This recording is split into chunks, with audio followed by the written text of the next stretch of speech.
Assalamualaikum warahmatullahi wabarakatuh. Perkenalkan, nama saya Ainur Rahmi, NPM 230-937 kelas 4A pagi kesejahteraan sosial. Nah, di sini saya akan membahas tentang mengobati penyakit jiwa dan contoh dari skizofrenia.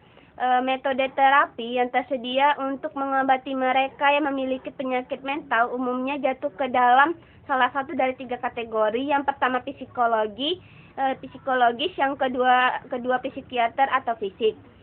Yang pertama saya akan membahas tentang terapi psikologis. Dalam terapi psikologis terdapat lagi ada 4. Yang pertama yaitu psikoanalisa, di mana tujuan psikoanalisa ini adalah untuk membawa konflik ini ke dalam kesadaran seseorang sehingga dapat ditandatangani dan pada akhirnya diselesaikan. Ini adalah proses jangka panjang yang melibatkan teknik seperti asosiasi bebas atau berbicara tentang apapun yang terlintas dalam pikiran, analisa mimpi, dan hipnoterapi.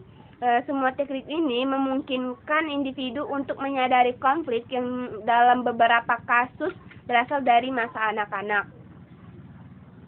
Yang kedua yaitu terapi perilaku, di mana terapi ini diperkenalkan di bagian awal. Jika kita ingat kembali, teknik ini bekerja dengan mengganti respon belajar dari takut untuk respon alternatif relaksasi, dengan mengajarkan individu untuk mengendurkan objek fobia tersebut, kemudian dapat diperkenalkan secara bertahap sehingga tercapai suatu tahap di mana individu dapat menghadapi objek tersebut tanpa mengalami rasa takut.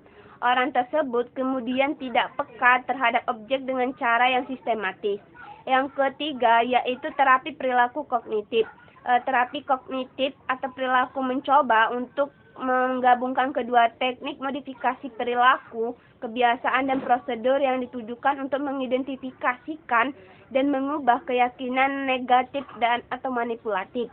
Ini berarti bahwa jika seseorang terapis bekerja dengan pengguna layanan yang cemas, dia akan mendekati masalah dari 2 sudut yang saling melengkapi berikut.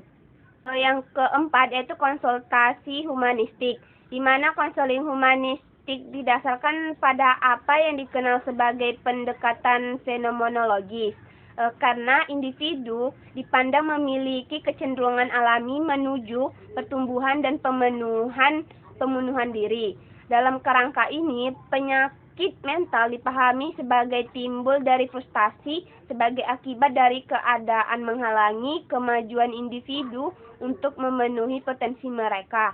Ini berarti bahwa tujuan terapi humanistik adalah mencoba membuat individu kembali ke jalurnya dalam hal perkembangan psikologis. Yang kelima yaitu pendekatan elektrik.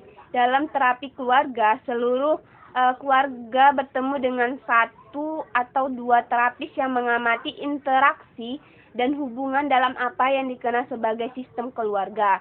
Dengan cara ini, setiap anggota keluarga dapat didasarkan tentang bagaimana individu berhubungan dengan orang lain dan bagaimana interaksi ini dapat berkontribusi pada masalah keluarga.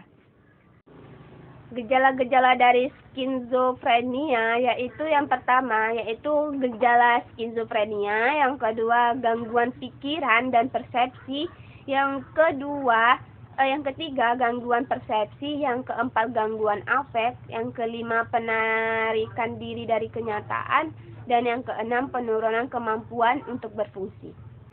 Cukup sekian yang bisa saya sampaikan dan saya jelaskan. Kurang atau lebih saya mohon maaf. Wassalamualaikum warahmatullahi wabarakatuh.